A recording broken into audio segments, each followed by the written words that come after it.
Bum bum bum bum bum bum bum bum bum bum bum bum bum bum.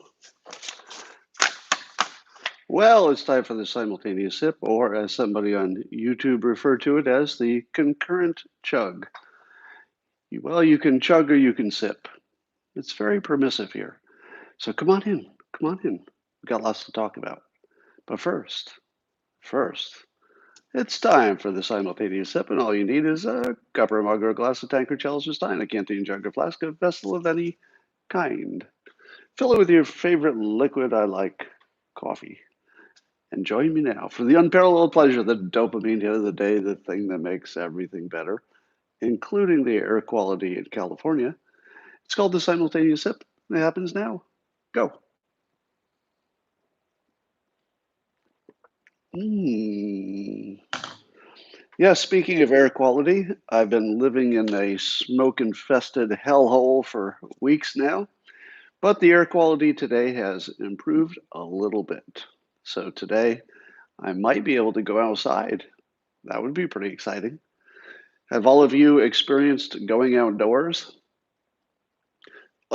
Imagine having coronavirus, but you also can't go outside because it's too dangerous. That's my world in California. But enough about me. Let's talk about all the fun news. As others have noted, I think Jason Miller noted this first. Did you notice that when Trump did his little video from the hospital, Walter Reed Hospital? Did you notice, or am I the only one who noticed this? And Jason Miller, I guess, noticed it too, that he didn't say a word about white supremacy. So I don't know about you, but now I wonder if he's changed back to being in favor of it again. Because if you don't hear from him to denounce white supremacy every, I don't know, at least every 24 hours, every 8 hours would be ideal, but at least every 24 hours, he's going to have to work it into a sentence. Otherwise, how can we really be sure? Sure, he's denounced them 20, 30 times in public, but sometimes that's not enough. So we'll be watching for that. There are two new polls coming out about Biden and Trump. And these polls um, seem to indicate a problem. There's a problem here. The problem being with the polls themselves. All right, so here's one. The NBC Wall Street Journal poll shows a huge jump in support for Biden, and that he would be at 53% compared to Trump's 39. If that's true, if this poll is even a little bit legitimate, Trump has no chance. He's done. Why does my nose always itch when I go on camera? Um, but on the other side of the spectrum, we've got the Zogby poll, in which the very opposite happened. So in the other world, the other reality in Zogby, Biden's lead has been cut down to 2. So it's only a 49 to 47 difference. Now, that's really different. It would be one thing if both polls showed that the direction of things was the same, but maybe one of them showed that it was even more in one direction than the other one did. I would think, well, those polls are different, but at least they seem to be heading in the right direction. But if one goes north and one goes south based on the same world events and taken roughly at the same time, I don't think I trust both of those polls. I'm not sure if you can trust any poll these days, but I certainly don't trust them together. For those of you who don't pay attention as much, what do you know about the NBC polls and NBC News? Well, I'm just telling you what's been reported. People who are smarter than I am would tell you that the NBC polls are essentially controlled by our own intelligence agencies. Do I know that personally? No, I don't personally have any information about that. But smart people say that NBC is largely controlled by our own intelligence agencies. So, what would our intelligence agencies want us to think about the upcoming election? They might want us to think that President Trump can't win, might depress the vote. Um, so I wouldn't trust anything out of an NBC poll. But if it turns out that there are other polls that agree with it, well, then maybe you take it a little bit more seriously. But we'll wait on that. Um, in my opinion, the worst take on the coronavirus goes like this: masks definitely don't work. Now, I'm not the expert. I'm not an epidemiologist. I'm not a mask expert. And I am certainly open to the idea, certainly a possibility, strong possibility, really, that masks don't help as much as the experts would like us to believe. Totally possible. If you said, I'm not sure if masks work, I'd say, well, that's a reasonable opinion right there. If you said, I'm pretty sure they do, you might be right, you might be wrong, but that's a reasonable opinion. It's a reasonable opinion because it would agree with the consensus of experts, as far as I know, in every major country. So all the major countries got on the same page, which is unusual, about masks having data to support that they work. So if you said probably they work, and a lot of the experts are on the same page, even if these experts are all over the place. Normally, you expect experts to be more diverse in their opinions, but they all seem, at least the consensus, not every expert, but the consensus in every major country, exactly the same. That means something. Here's the worst take: masks definitely don't work. Now, is it possible? Is it possibly true that masks don't make any difference and all of the consensus of experts in all the countries are all wrong? Is that possible? Yes, totally. Totally possible. What is the smart risk reward way to play it? Suppose you are pretty sure they don't work, but it's more of a hunch, more of a skepticism. Maybe you saw some maybe you saw some studies that say, hey, the the particle is only this big, but there's so many holes in a mask. If you looked at it under a microscope, the holes would be this size, the particle would be the size of a BB. How is a hole the size of a basketball hoop going to stop a BB? That, of course, is a very bad take. Here's what you should be thinking: what does that virus ride on? Does it travel alone? It does not. It rides on air droplets. Is the air droplet small enough to go through the hole that's the size of a basketball hoop, relatively speaking? And the answer is some are, some get through, some do not. That's called friction. Some get through and some do not. So if some get through and some do not, what would that tell you about the total amount of virus that's being spread into the room? I know what you're saying. Scott, I've seen the video where they tested it. The mask doesn't stop the air from coming out. It just comes out the sides. It still comes out. Same amount of air. Has to go somewhere.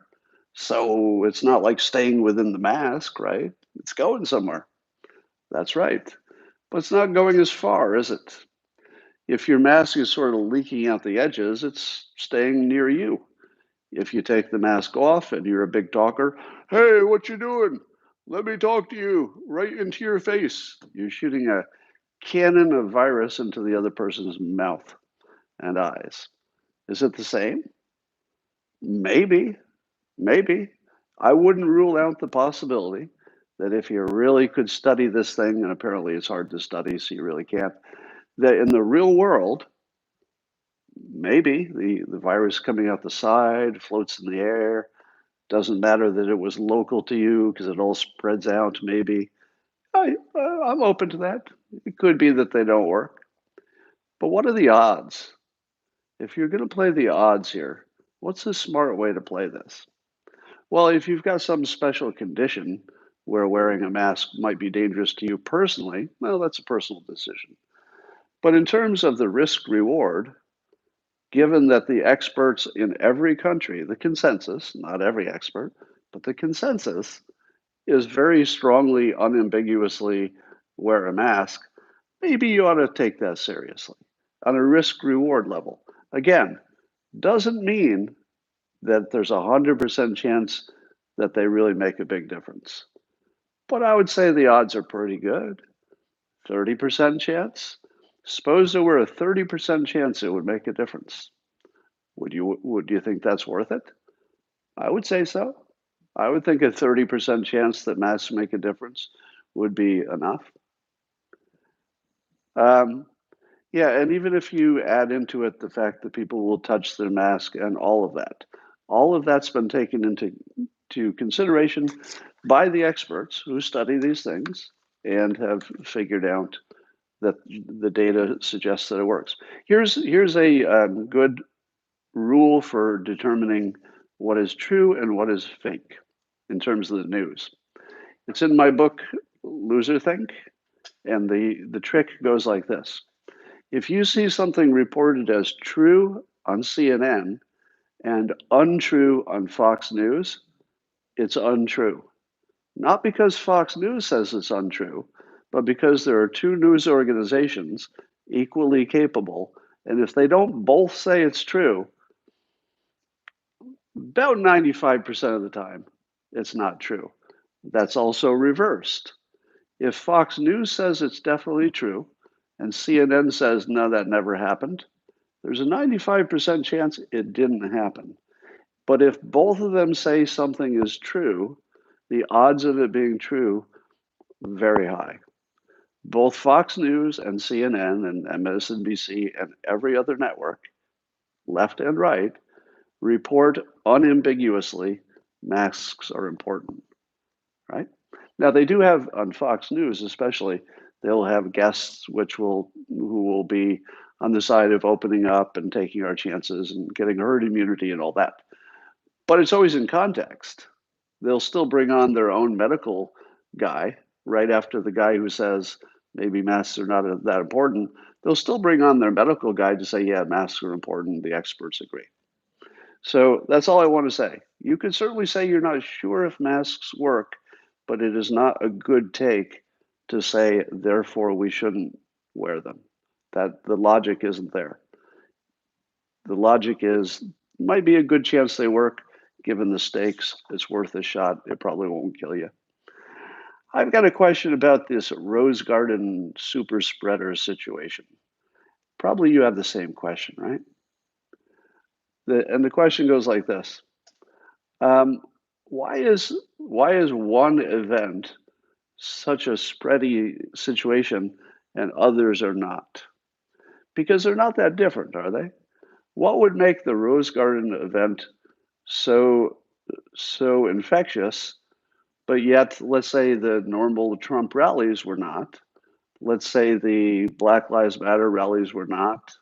It seems like there are a lot of things that were not, but this one was. Now, how can you explain that? Well, the most obvious explanation would be this. Statistics are not even. There is a thing called statistical clustering. It's one of the reasons that you sometimes think, oh no, the water is polluted in this town because this town has an unusual amount of a certain kind of cancer. Sometimes that's exactly what's going on. Sometimes you have, in fact, found that this town has a problem with the water and the water is giving people cancer. Sometimes. Other times, it's just a fluke of statistics. And when you look into it, you just find out, oh, it's actually fairly common that there will be little clusters of unexplained things for every situation. And those little clusters don't mean anything because they're normal. So it could be that the Rose Garden situation was just one of those, just a complete coincidence that there happened to be infected people more than usual who attended the event and were not aware of it. Could be just statistics. But I ask you this. Could there ever have been a more perfect place from the perspective of the anti-Trumpers? What would be the most perfect place for a super spreading thing to break out? Well, number one would be at a rally, right? A rally would make the case for Biden because if a rally broke out, he could say, "See what you've done. You're killing your own supporters." But I've not heard much in the way of rallies causing spreading. Have you? Maybe it's harder to tell because they don't, the public doesn't get tested as much. But the first thing you have to ask yourself is, that would be a pretty big coincidence. So we would have two coincidences. One, that this Rose Garden event coincidentally had all the right variables for a super spreading event, whereas others do not. But also by coincidence, so this is a coincidence on top of a coincidence, it would be the most politically powerful thing to do. Because giving COVID to a bunch of professional politicians, mostly Republican, would be more popular, let's say, if you were a Democrat, than giving it to citizens, because you would just have empathy if citizens get it. Do you have the same amount of empathy if a Republican who didn't wear a mask in public got it, right? So that's a coincidence that it happened, that it was super spready in this one event. On top of a coincidence, it was also the most politically powerful place it could happen. Two big coincidences, right? here's a here's a filter. Oh, here's another coincidence. It happened exactly the week, relatively speaking, that the 2016 video dropped. That the video dropped of the Access Hollywood tape. Now, why did the Access Hollywood tape drop exactly when it did in 2016? Was that a coincidence? Was that the week that somebody found the video? No, that was an engineered drop because it was close enough to the election that it didn't look like we could forget it. And it wasn't anything the president could do about it. He just had to live with it. There was no response to it. All you could say is, hey, locker room talk, doing my best. So, if you were going to play an intentional dirty trick, it would happen this week. So that would be a coincidence. So you've got a coincidence that the Rose Garden was the super spready event. A coincidence it's the most politically powerful thing where it could have happened. And also, it involved the Supreme Court nomination. What was it that we heard from the Democrats about the Supreme Court nomination? What did Chuck Schumer say about the fact that the Republicans were going to push through the nomination? I believe he said, everything's on the table. Everything's on the table. And I think he sort of meant it. Everything's on the table as a strategy. So now you've got the coincidence it was in the Rose Garden and not in other places. The coincidence it was the perfect event because it had to do with the Supreme Court and it was mostly Republicans. It was uh, it was during a time when Schumer said anything's on the table, and it happened. There was one other coincidence there. Um, Now, does that mean that there was some mischief involved and that maybe the infections were intentional? Nope. There is zero evidence of anybody intentionally infecting anybody. So let me say that as clearly as possible. There is zero evidence that there's anything except just natural infection going on because it could easily happen with just coincidence and chance and natural infection. You always have to be careful of coincidence. But I will give you this frame just to have as a check.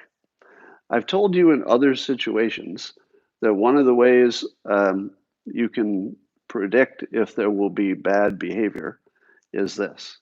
Whenever you have a situation in the world in which the upside potential for doing something illegal or devious is very high, like you could make $1 billion, or you could change the government of the United States. Very high stakes. So whenever you have high stakes to do if something bad happens, and you have this other condition, pretty much no chance of getting caught. If your odds of getting caught are just really, really small, but your potential gain is gigantic, how often does mischief or illegal actions happen under that condition? Payoff is gigantic. The risk of getting caught for doing something to get that payoff, trivial. How often? Oh, and then I'll add a third variable. There are lots of people involved.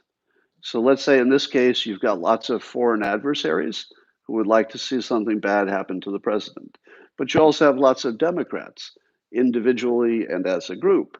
So you've got lots and lots and lots of people who would have interest in doing something that had a gigantic payoff, minuscule risk.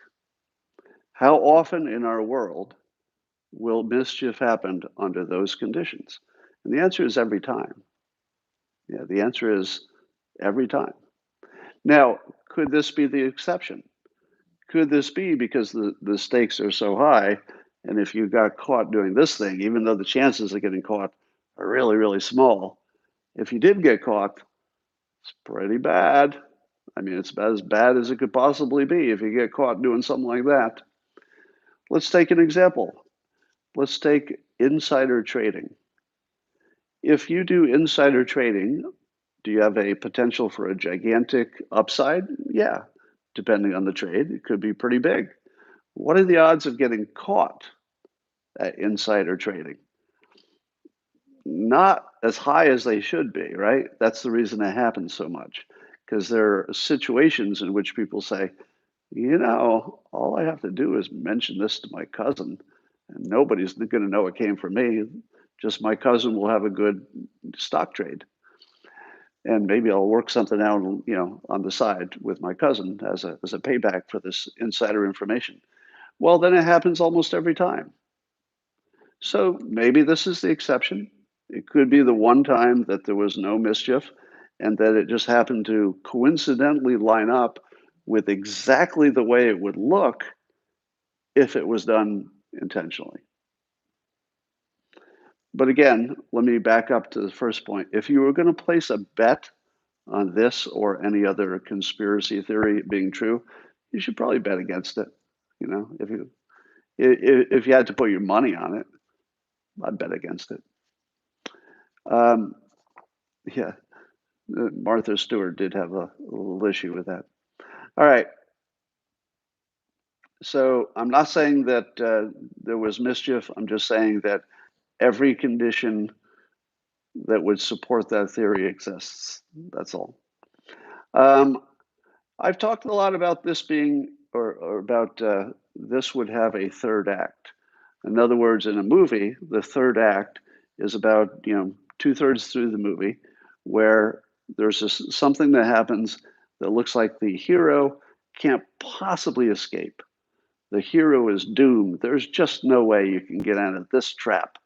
And then the hero does, somehow, against all odds. That's the third act in movie scripts. In 2016, as I mentioned, the Access Hollywood uh, tape was probably his third act. There are usually some fake third acts before the real one, even in a movie. It looks like there's a problem, and then it's like, okay, that wasn't as big a problem. The hero solved it. And then there's another one. It's like, here comes the third act. Okay, that wasn't such a big problem, and he did solve that. Oh, here it is. Here's the real one. And the real one is so big, you just can't get out of it. So, what would be a bigger problem than this president being accused of killing 200,000 people with his bad management of coronavirus, according to his critics, and then he gets it himself by not following his own guidelines? Could that be more of a third act? It's hard to imagine because, his taxes came up nothing, Russia collusion came up nothing, the economy is recovering. There's a lot going right, but this coronavirus was sort of his big vulnerability. What are the odds that just exactly the worst thing for that specific vulnerability actually happened? Again, it's a pretty big coincidence, isn't it? But it did happen, and that's the third act. So let's talk about how the third act will go. But first, I'm seeing some yammering online about the fact that the pictures that the president provided from Walter Reed Hospital, people are saying that they look staged and that the thing he was signing was just a blank piece of paper. Well, let me explain to you how the real world works. Of course, it was staged. If there's anybody who thinks that those pictures of the president are working, if there's anybody who doesn't think they were staged pictures, which probably had nothing to do with where he was working or what he was doing, I'm sure he's working, but I don't think he needed those documents and binders sitting in front of him, and I don't think he needed to be signing anything at that moment. So, yeah, in the real world, the photographer comes in, moves things around, and says, I don't want to have a blank desk. There should be some work on the desk. So, does anybody have a binder that says President Trump on it or something? All right, we'll put that up there. It says POTUS. Yeah, make it look like there's not too much work, just the right amount of work. Okay, move the coffee cup. President, that shirt is not working. Could you maybe take off? No, you don't want to be wearing a tie. Yeah, try opening another button on the shirt. We'll change the light behind you. Can somebody come in here and get that little hair lick that's in the back? Okay, thank you. You got that. So that's what a photo opportunity looks like. There's no such thing as the photographer sneaks in the room and takes an unknowing still picture of the president who couldn't have possibly known that his picture was being taken. That's not a thing. That's not a thing. Of course they were staged and should be. That's not like a crime. Um, and then one of the worst takes I saw Mike Cernovich call this out was that uh, one of the bad journalists looked at a picture of Trump on the campaign trail compared to his video from Walter Reed and said, look at his complexion. His complexion at Walter Reed is all pale. Whereas just a few days ago in the campaign trail, his face was full of color. To which Mike Cernovich points out that these are people pretending they don't know how TV makeup works. Obviously, if he's in a hospital and he's highly contagious, you're not going to call in the makeup artist and say, "Hey, makeup artist, put on your hazmat suit and come over here and put some color on the president." You don't do that. You let him look natural because he's in the hospital after all. The last thing you'd want is a makeup picture, a picture with makeup in a hospital. That's not the way to play that. So of course he looks like he doesn't have a good tan because it's comes out of a bottle, and they wouldn't do that there. So that's how crazy the news coverage is. Um, on SNL, I don't know why we have to talk about Saturday Night Live all the time, like it's the most interesting thing that happens. But Chris Rock had his joke was that he had a sympathy for the COVID. So that wasn't so nice. Um, I had this thought yesterday. We see all the examples of the people who are wishing the president, bad outcomes, and we say to ourselves, "My God, what terrible people! What terrible people! Why do we have to live in a world with people like that, where they're wishing, bad health on the president, no matter what you think of him? It's just such a bad form."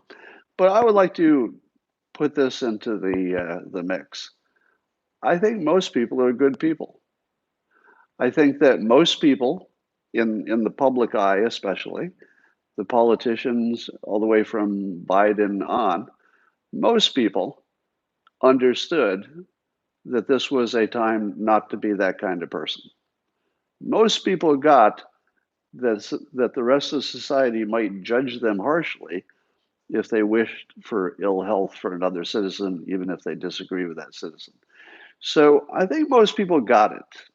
And I feel as though there was possibly a glimmer of humanity in the anti Trumpers that where they could feel this little notion, oh yeah, we're all human beings and we're all vulnerable. And yeah, he did get that while he was doing the job of the presidency. He was in public service. It is a vital, essential service. The presidency is obviously, and he got sick doing the work of the people. Now, sure, maybe he should have done more things with masks and social distancing, but when somebody gets hurt, that's not really the time we pile on, right? If you have a kid and your kid, let's say you got a teenager comes home drunk. Well, that teenager's in a lot of trouble, but not right away, right? When the kid is sick and they're in bad shape, that's not when you pile on, and everybody gets that just automatically, right? So I think that the president's going to get some natural reflex good feelings from people who are not bad people. Those people who are bad people will just continue being bad, but the people who are not will say, maybe this is the time to just take a little pause. Maybe just step back a little bit. Yeah, as I'm seeing a comment on YouTube that Reagan was actually stronger after he got shot. And part of the explanation for that is the way he handled it. So even though he was a victim, he never acted like a victim. He always acted like he had good humor, and that became the story about his positive attitude, even though he'd been shot. So I think Trump has a strong possibility to get that kind of reaction, a positive pop. But we also have the example of Boris Johnson. Now, fact check me on this, but I saw some data that said that when Boris Johnson got his COVID diagnosis, that his popularity just went through the roof. He immediately became far more popular because of I don't know, an empathy, sympathy, just a natural human instinct, I guess. Um, so, do you think President Trump will go the same way as Boris Johnson? Well, a lot of you don't know that that's why Boris Johnson was created in the laboratory. When you look at Boris Johnson, do you say to yourself, hey, why does he remind me of a poor man's Donald Trump? There's something, I don't know, is it his hair? Is it his politics? There's something that looks like a poor man's Donald Trump there with Boris Johnson. Well, what you don't know is that Boris Johnson was actually created in a laboratory in case they ever needed to test anything for President Trump. So whenever they need to do an experiment, like, I don't know, what do you think would happen if President Trump got coronavirus? Would he be more popular or less popular? And then they say, well, let's not jump into this. Let's test it first. So they say, where's our test guy? And they get Boris Johnson and they slather some COVID, coronavirus on him, and they say, all right, let's watch. And then they watch the polls, and they're like, are you seeing this? Are you seeing this? Our test Trump, his popularity is going up. I think this is working. And so once they see that it works for Boris and then he survives and everything, they say, all right, it's time to implement our plan. I'm just kidding, in case you're new to me. Just kidding. But it does suggest that there might be greater chance that Trump will be more popular, not less. And here are some possible outcomes, all right? So right now, we're in this sort of multi-dimensional Schrodinger's cat box situation. We don't know yet if the cat is alive or the cat is dead or the cat is a zombie or 10 other paths. Um, and here are some possible directions. One is I often tell you that the way people think is in terms of stories.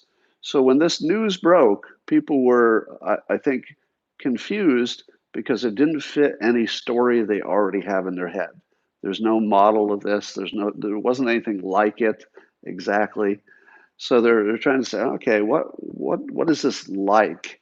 So I can do some predicting, because if it's like that other thing, then maybe I know what's going to happen. So here are some things it's like. One is Spider-Man. You know the Spider-Man story? Peter Parker gets bitten by a radioactive spider. Now, I know what you're thinking. On paper, if you said, hey, would you like to be bitten by a radioactive spider? You would probably say, no, thank you. That sounds like a very bad idea. I don't like spiders. I don't like radioactivity. So if you put the radioactivity with the spider and then you have it bite me, that's all bad. I don't want any of that radioactive spider business. So on paper, it's a very bad idea. But if you know the Spider-Man story, it gave Peter Parker spider powers, and he actually came out with a superpower. Now look at Trump getting coronavirus. Is it possible that one of the outcomes is a superpower? Now, I mean a superpower in terms of the normal world. What would be a superpower for Trump? What would be something that would, let's say, if he wanted to play it this way, and you know that he understands the show. He understands TV. He understands how minds work. He understands the story. He understands the visuals. He understands persuasion. So he could certainly construct a new Trump that is the improved version, or the Peter Parker gets bitten by the radioactive spider version, the one who's got something extra coming out of this situation. What would the extra be that would flip it for him? Do you know what it is yet? Yeah, I'm seeing it in the comments. Empathy, but empathy is the right answer. But I'm gonna modify that a little bit and improve it a little bit. Not just empathy. What about being nice? What about understanding the problem? What about being the one person in the world who, more than anyone else, understands the trade off and the risk between going back to work and helping the children, because the children need us to go back to work, and helping the economy, helping the world, helping the poor, because the poor are getting it the worst, as they always do. What, how do you balance that risk between doing your job, the thing that the country requires you to do, your patriotic duty to be part of the solution and not part of the problem? How do you balance that with the actual risk to your health? Well, I'll tell you, if there's one person you could trust to understand the risk, it's somebody who just went through it. All right. The president is spending these few days thinking about his own mortality in a way that maybe he's never has before. All right. We can't read his mind, but it would be fair to assume that his appreciation of those trade-offs of maybe I'll die if I go back to work, literally, maybe I'll die, or maybe I'll infect somebody I love. He probably did. He probably infected Melania, best guess. Um, so he's going to look like a different person. Will he be clever enough and nimble enough to simply inhabit that new personality? If he does, it's a movie. Because in a movie, one of the important things, and as a writer, you understand this, is the hero's journey, or how the hero changes. So the hero in the beginning of a movie has to have a certain personality traits. Maybe the hero is afraid of something. By the end of the movie, they will have overcome that fear. So Trump's biggest complaint is his personality, right? You know, he rubs people the wrong way. He's a little too Trump. And what happens if he comes out of this with a softened personality, at least through election day? Maybe it doesn't last forever, but what if it lasts through election day? He's going to look different. A lot of the reason that people don't like him is his style. What if he modifies it? Now, he can't modify it all the way to not being Trump. He can't modify it all the way to not being a fighter. Can't modify it all the way to not being optimistic. All right, there's a limit to how much he can modify. but there's still a lot of room there to say the right stuff. You know what I mean? He could be the same person, but maybe speak differently. Now, if you had to bet on Trump turning into a modified version of Trump, it's probably a bad bet. One of the things that we like best about Trump is you know exactly who he is. You know, even with not passing the fact checking, you know exactly who he is, so it doesn't even hurt. So you hear today, Trump told 5,000 new inaccurate statements. How does that change you? It doesn't. It makes no difference at all because you expected that.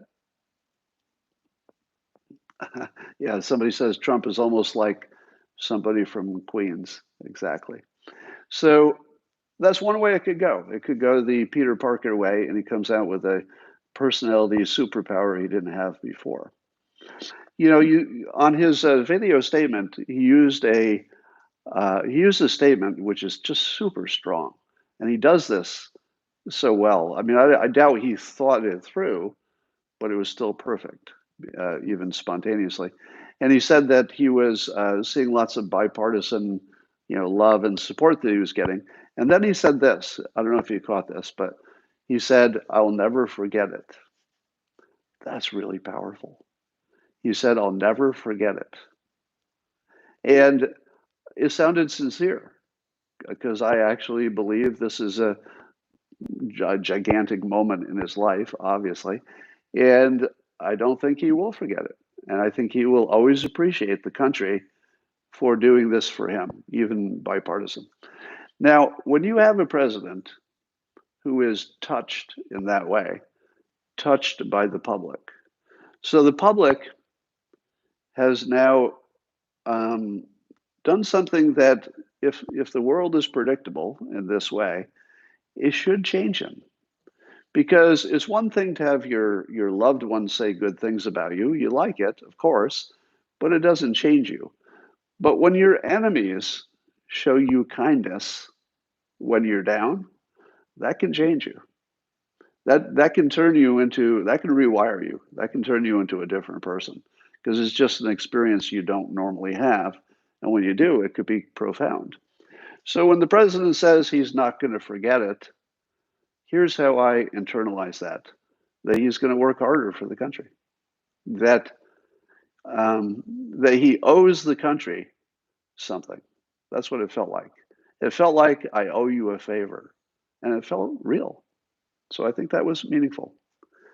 Uh, there's, of course, CNN's trying to turn the story into something about did he know he was infected and blah blah blah. I'm going to guess that there's nothing to that, but they have to have news, so they'll be chasing that down.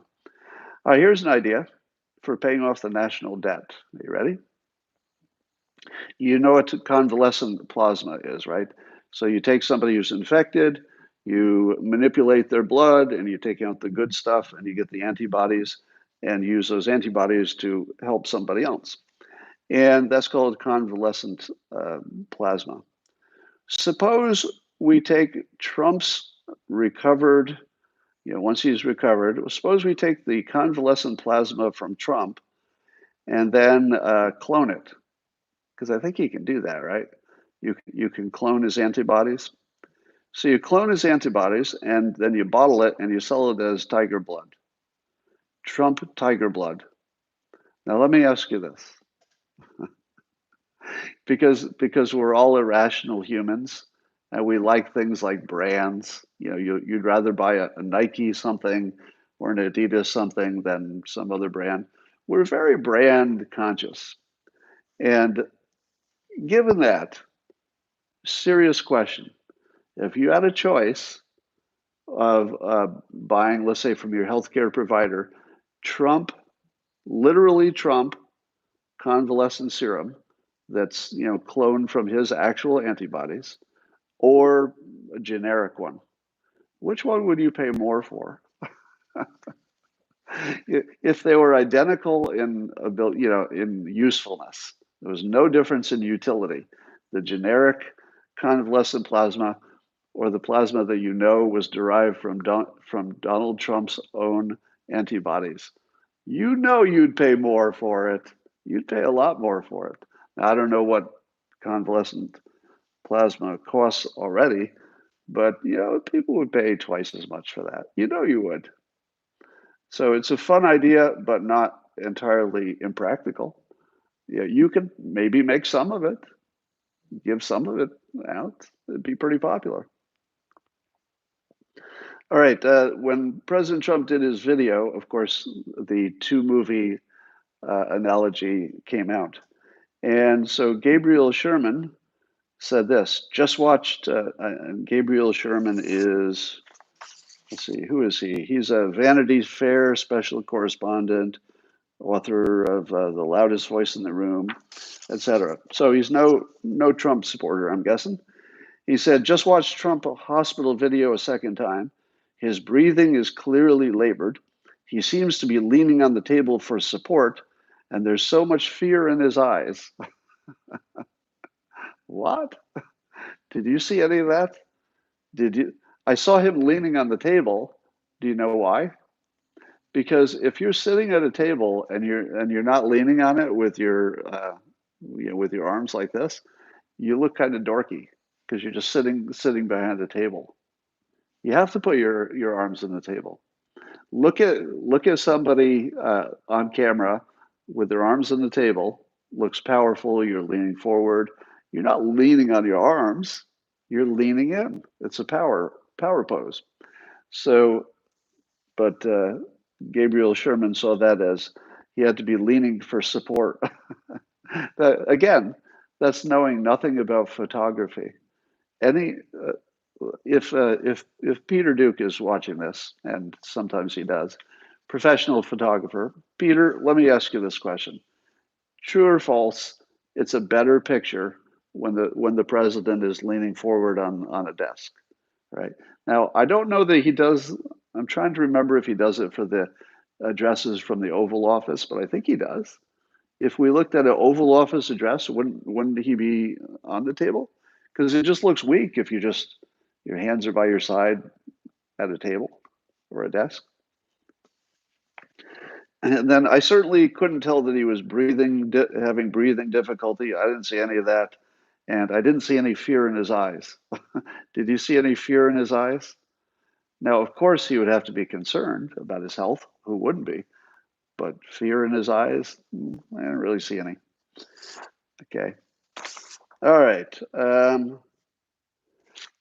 Here's another wild card for you on how people will process this Trump situation.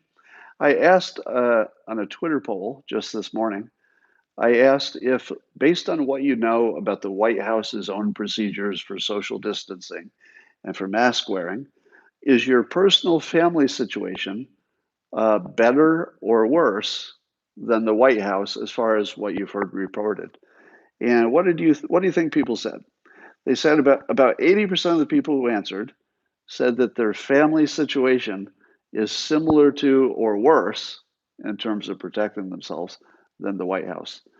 80% were handling their own personal situation very similarly to how the White House was handling it for themselves.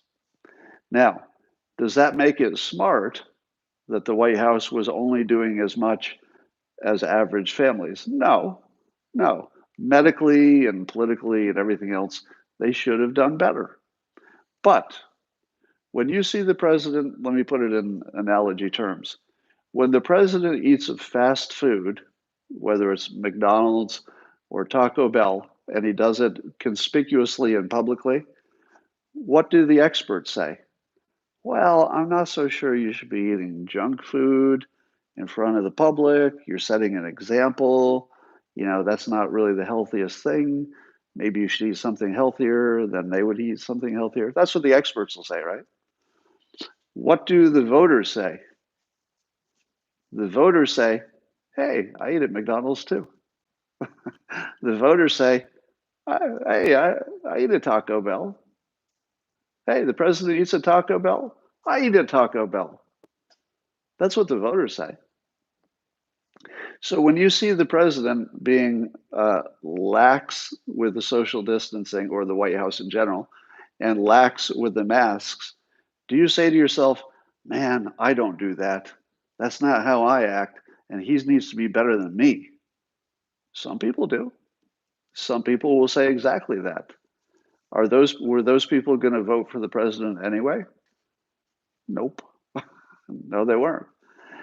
I'm guessing that this is more of a bonding experience than anybody is ever going to recognize.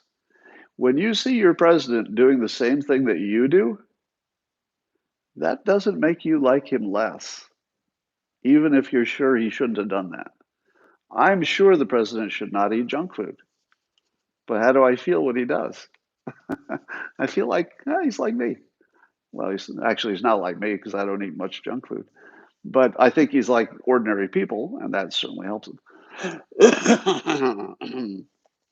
Excuse me. All right, so those are my big points for today. The part which will be taken out of context is the conspiracy theory parts. So look for that today. And have you noticed that the breadth of news just sort of stopped? I have to think that there were probably other surprises that were waiting to happen, but maybe the other surprises are on hold because you know there was going to be more surprise, right, between now and election day.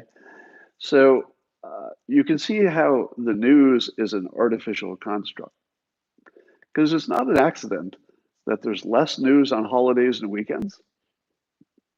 I mean, there's a reason for that because people aren't working, but it feel like there are not even natural disasters on holidays. Have you ever noticed that? It's as if the news in general knows to stop when we're not going to be paying attention. And now that everything is about the president's health at the moment, for about a week, it won't matter what Joe Biden does. In fact, the only thing we're going to care about what Joe Biden does is what he does vis-a-vis Trump. I'm not sure I used vis-a-vis correctly there, but let's say I did. And so Trump, by no plan of his own, but because he's the more interesting person in all cases, because he's got a big story happening, it just sucks all the attention away from Biden. And while I think it was smart of Biden to do well, I'm not going to do uh, any uh, any hit ads, but then of course he did them anyway. Uh, that was probably a good play, but it also diminishes his importance.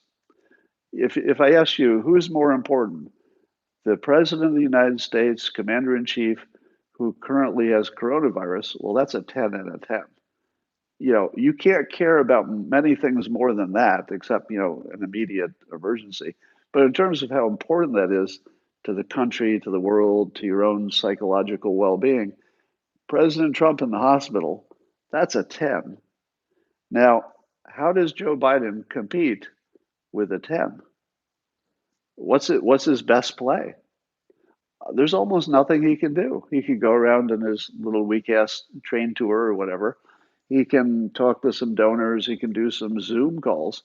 But everything that Joe Biden can do is on a scale of 1 to 10 is a 1 or maybe a 2 in total importance, emotional impact, relevance, size, wattage. So Biden is just going to be shooting ones and twos, poop, poop, poop, poop, with his little BB gun, while the president is in full nuclear, you know, maximum newsworthy mode while hardly trying. So that's advantage Trump. If I, you know, I said in the beginning when this all broke, the coronavirus stuff with Trump, when this broke, when this broke, I thought you have to wait a little bit to see how people are processing it. You can't immediately guess on moment one, oh, well, this will play out this way for him or against him.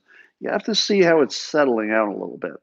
And as I'm watching it start to settle, the thing that I'm seeing as a dominant theme is one, Trump will get all the attention. Two, he's more relatable, probably more empathetic, and probably we care about him more just because he's, sick. And given the Boris Johnson effect and given the Reagan, assassination attempt effect, if I had to bet on this, I'd bet it's going to help him. Now that could be just me being, too close to it, and I've got some bias in that. But I showed my reasons, so now you know why. All right, that's all I got for now, and I will talk to you tomorrow. All right, Periscope is off, and for you YouTubers, let me give you a little love because you're still online here. Thank you for the super chats, by the way. I try to read them all. Thank you, Michael. That is very generous. I try to read them all, but I won't be able to respond to them all, of course. And I do appreciate all your comments. Do you like the sound and the quality of the YouTube experience? It's pretty good, isn't it? I hear that one of the big advantages of the YouTube is that uh, first of all, you can play it at faster speed, which apparently is good in my case. And secondly, you can listen to the audio while you're using your phone for other stuff with YouTube. So that's an advantage too. All right, that's all for now. I'll see you guys tomorrow.